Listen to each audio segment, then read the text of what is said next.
Is this thing on? Welcome back to Big Mouth and fancy seeing you here. And you are welcome, my friends, to sit here with me just talking and gasbagging about the MCU. So I've been thinking about Scarlett Johansson, not like that, you dirty sods. Although, maybe I have thought about her like that. No, she's a beautiful woman, but I'm not allowed to say she's a beautiful woman. SJWs and feminists think that's disgusting behaviour. Much worse than young girls being raped and tortured and having their genitalia cut off. That doesn't matter. All that matters is that you don't hold a door open for a woman, you don't say she's beautiful, and you let her have her wind, right? Anyway, this is a video called Black Widow versus Captain Marvel. You know why? Because when we start going into production with Black Widow, you're going to see something. The love for Scarlett Johansson, the love for what she's done with this character of Black Widow. We are all so excited for this Black Widow movie, aren't we? Because Scarlett has been such a great professional, never calling out people, never being offensive. We back her. And it's really funny how everyone's kind of acting like the MCU has never had a female superhero before. We've had the whatever witch you call her, right? I forgot her bloody name, I'm sorry. And you've also, of course, had Black Widow. Black Widow has been part of the MCU since Iron Man 2, and she has been brilliant, hasn't she? A brilliant kick-ass. I hate that term, kick-ass, but I thought I'd say it. She's ultimate, right?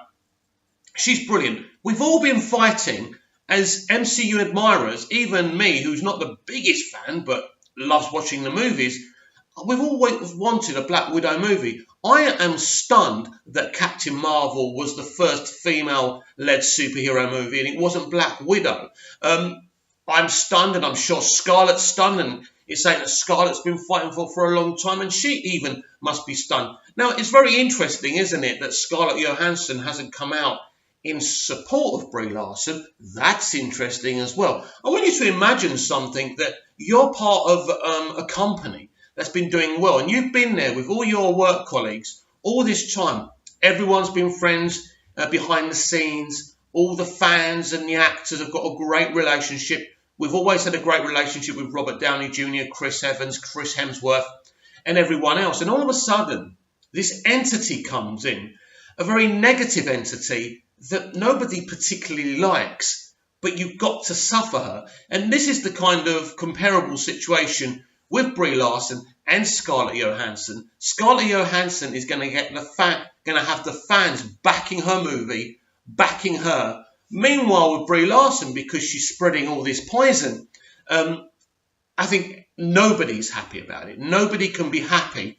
You know, we're a week away before the release of Captain Marvel, and it's a poisonous atmosphere. The fandom is split, and nobody wanted this, and it didn't have to happen. Nobody said they didn't want a Captain Marvel movie. We all know Captain Marvel's female. We've all said this before. But Brie Larson used this to spread her venomous political opinions. And it's a shame, isn't it? It's a big shame. As we all know, Captain Marvel's going to make money. We move away from it. Then we can look forward to the proper female-led superhero movie, which is going to be Black Widow. Black Widow is going to be awesome. We love Black Widow. We love Scarlett Johansson. It's going to be a very, very exciting time. The only mistake been made that it's not going to be R-rated, but that's Disney for you. So I still think it can be a really, really awesome film. Scarlett Johansson's an Oscar winner. She's brilliant. She can lead a film. She's been in a lot of MCU films. As I say, the big disappointment for me is that we and Scarlett has had to wait so long for her own Black Widow movie, because she's really been killing it as that character for over a decade now. And as I say, why Captain Marvel comes in as the first female-led superhero movie and it wasn't Black Widow astonishes me.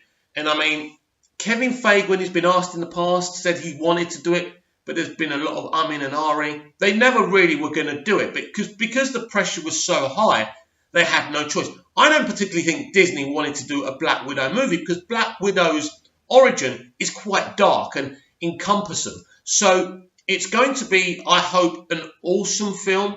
I hope it's got great action. I hope that Scarlett gets to do something she doesn't get to do very much in the MCU, and that's act, flesh out her character. I want us to get to know Romanoff a lot better because we don't really know her that well. What has she been given, really? I mean, we've seen her be awesome. We've seen her have great relationships with some of her teammates in the Avengers, but we've never really got to know the character. We had a little flashback in Avengers Age of Ultron of her. Scarlet Witch, when Scarlet Witch did her thing. Yeah, now I remember her name. She's awesome too, by the way. So we've had some awesome female superheroes already in the MCU, although Disney would like you to believe that Brie Larson and Captain Marvel are the first. Anyway, so we've seen a bit of her backstory, not much. So we know a little bit about the character, unless you're into the comics. I've never read the comics, so I don't really know her origin story. So I'm just really looking forward to this film. I'm looking forward to Black Widow being a great female-led superhero movie with no negativity surrounding it, unless Disney insists on Scarlett being very public and political too. If I were them, I wouldn't do that.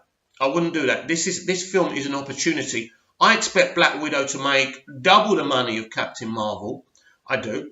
I expect no negativity. I don't. Because really the MCU, and in terms of the fans, and I'm not talking about the MCU fans versus the DCEU fans, because that can become sometimes poison. I'm talking about the MCU fandom itself. It's always been a bright, positive light, because for these 10 years, it's really been running smoothly, especially ever since Avengers Assemble, the first Avengers movie.